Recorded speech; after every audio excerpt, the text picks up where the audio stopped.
આજની તારીખે જો આપ 20-22 વર્ષના નિમિત્ત ઓઝાને મળો, આપ અત્યારે લાગી પણ એવા જ રહ્યા છો. તો એ જે 20-22 વર્ષના નિમિત્ત ઓઝાને મળો તો એને બે વાત એવી કઈ કહેશો અથવા બે સલાહ આપ શું આપશો? બે નહીં, હું 20 આપીશ, કારણ કે એટલો બધો અપરિપક્વ હતો કે મારે ઘણું બધું સમજાવવું જોઈએ કે બટ એનીવે અમુક વિઝડમ તમને ઉંમર સાથે જ મળે છે અને એ જ તફાવત છે ખાલી વૃદ્ધિ પામવાનો અને ગ્રો થવાનો. પહેલી સલાહ હું એ આપીશ, બિકોઝ તમે મને યાદ નથી, તમે કોઈએ મને મારો જોયું નહીં, મારા MBBSના ફોટા જોયા નહીં હોય. I was very obese. હું એટલો બધો મેદસ્વી હતો કે હું ઇન ન કરી શકતો. મારા શર્ટ બહાર જ હોય. મારા MBBSના તમે કોઈ પણ ફોટા જુઓ તો એમાં મારું શર્ટ બહાર જ હોય. તો અત્યારે મને જે મળે છે ને એ એમ જ કહે છે, યાર કેટલું વેઇટ લોસ કર્યું. તો પહેલી સલાહ હું એવું આપીશ કે સ્ટાર્ટ ડુઈંગ સમ એક્સરસાઇઝ, રેગ્યુલર વર્કઆઉટ કરો, કે ચાલો, કે કીપ યોર બોડી મૂવિંગ. બીજું જે મને બહુ મોડું રિયલાઇઝ થયું, મને 30 વર્ષ સુધી મને સમજાયું જ નહીં કે હું લોકોને જવાબ કેમ આપી નથી શકતો. હું હાજર જવાબી નથી.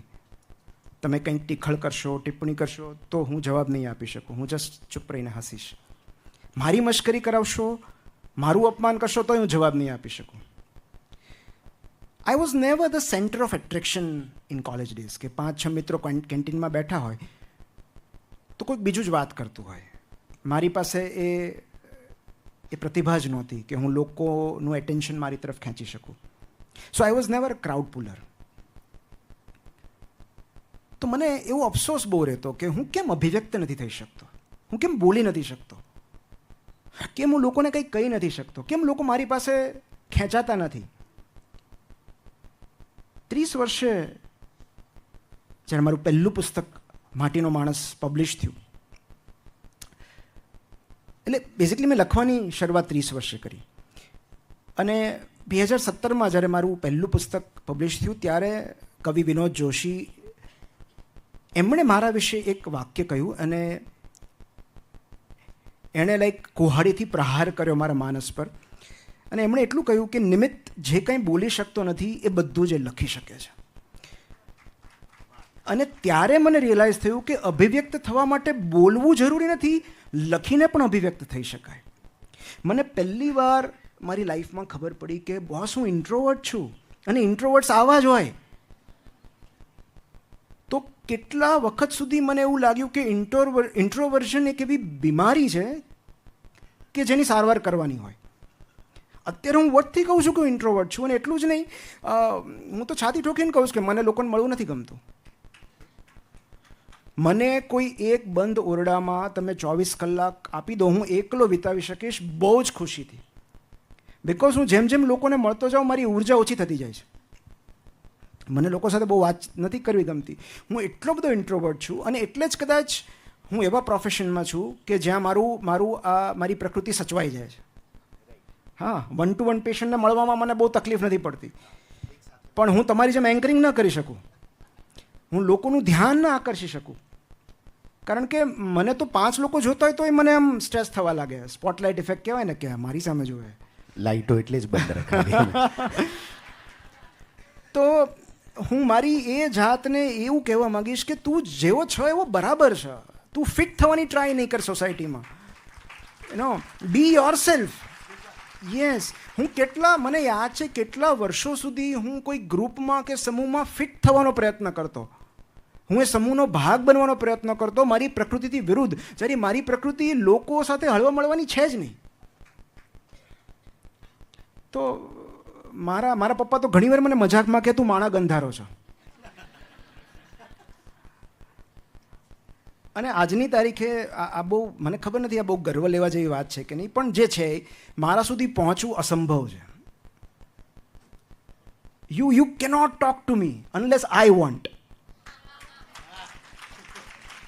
કારણ કે મારે વાત જ નથી કરવી. તમારી પાસે એવું કયું સત્ય છે જે હું મારી આંતરખોજ દ્વારા નહીં જાણી શકું? તમારી પાસે એવું કયું સત્ય છે જે હું પુસ્તકો દ્વારા નહીં મેળવી શકું? તમારે એવું તો શું કહેવું છે જે વિચારકોને લેખકો નથી કહી ગયા? તો તમારી પાસે કહેવા જેવું કશું હોય જ નહીં, તમારે તમારી સાથે શું કામ વાત કરવી જોઈએ? અને 99% લોકો, કપિલભાઈ, જેને હું મળું છું, એ લોકો પોતાનાથી જ વાત શરૂઆત કરે છે. હું ફલાણી યુનિવર્સિટીમાં પ્રોફેસર છું, મેં આટલી ડિગ્રી મેળવી છે, તો હું શું કામ આની માટે તમારી સાથે વાત કરું? લોકોને બેઝિક કોમ્યુનિકેશન સ્કિલ્સ ખબર નથી. તો તમારી પ્રશસ્તિ માટે મારે જ્યારે જરૂર હશે ત્યારે હું આવીશ, પણ અત્યારે મારા માટે મારો સમય એટલો બધો કિંમતી છે. અને હું મારા સ્ટાફને પણ કહું કે હું જ્યારે એકલો હોઉં ત્યારે સૌથી વધારે વ્યસ્ત હોઉં,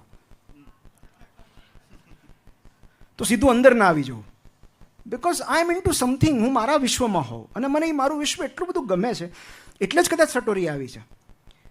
હું સતત લોક સંપર્કમાં રહી શકું એવો વ્યક્તિ જ નથી. તો આ સમજણ મને બહુ મોડી આવી. જ્યારથી આવી ત્યારથી મેં પકડી રાખી છે, જવા નથી દીધી.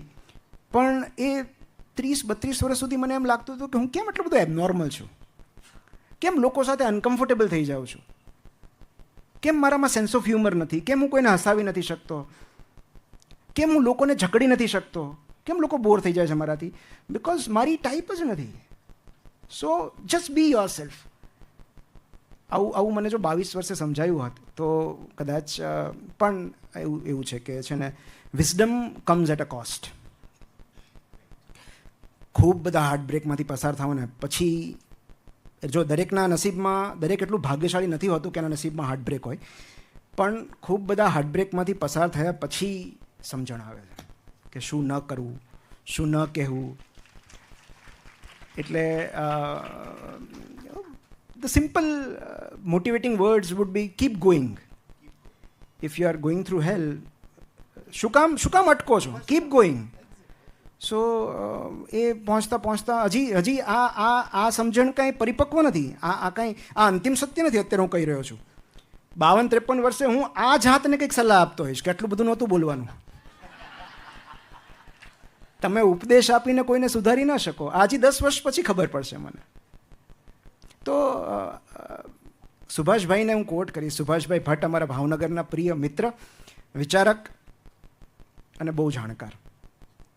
એમણે બહુ સુંદર વાત કરી હતી કે નિમિત્ત, આજે જે જગ્યાએથી હું આ ઝાડને જોઉં છું ને, 5 વર્ષ પછી હું એ જ ઝાડને એ જ જગ્યાએથી જોતો હોઈશ ને, તો એનો મતલબ એમ કે હું ત્યાંનો ત્યાં જ છું.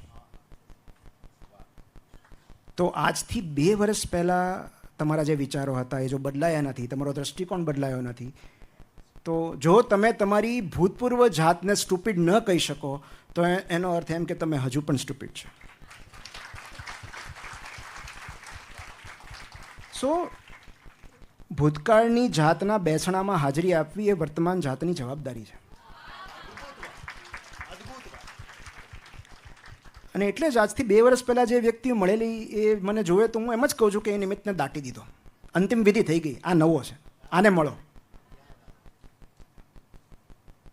અને આપણો દરેક કોષ સતત ટ્રાન્ઝિશનમાં હોય છે, મલ્ટિપ્લિકેશનમાં હોય છે. દરેક ક્ષણે આપણું શરીર નવું બનતું હોય છે. તો આપણો દરેક ક્ષણે, દરેક દિવસે એક નવો જન્મ થતો હોય છે. તો ક્યાં સુધી જૂની વાતોને પકડી રાખવાની? પણ આ તો તમે સલાહ આપવાની કીધી એટલે થોડુંક એને કહી દીધું. બાકી એ મળવા જેવો માણસ નહોતો.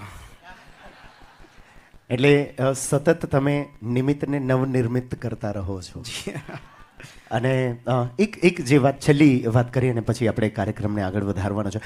કેવું છે ખબર છે કે એટલી મજા આવી રહી છે. અને મને કહેવા દો કે જેમ તમને ડીએમ્સ આવ્યા છે, કોલ્સ આવ્યા છે, એમ અમારી તો હાલત ખરાબ હતી કે ભાઈ નિમિત્ત સરને અમને સાંભળવા છે, તમે કંઈ પણ કરો. સાહેબ, બહુ સારા વ્યક્તિઓ, સારા પદાધિકારીઓ, એમણે એવું કહ્યું અમે નીચે બેસી જશું,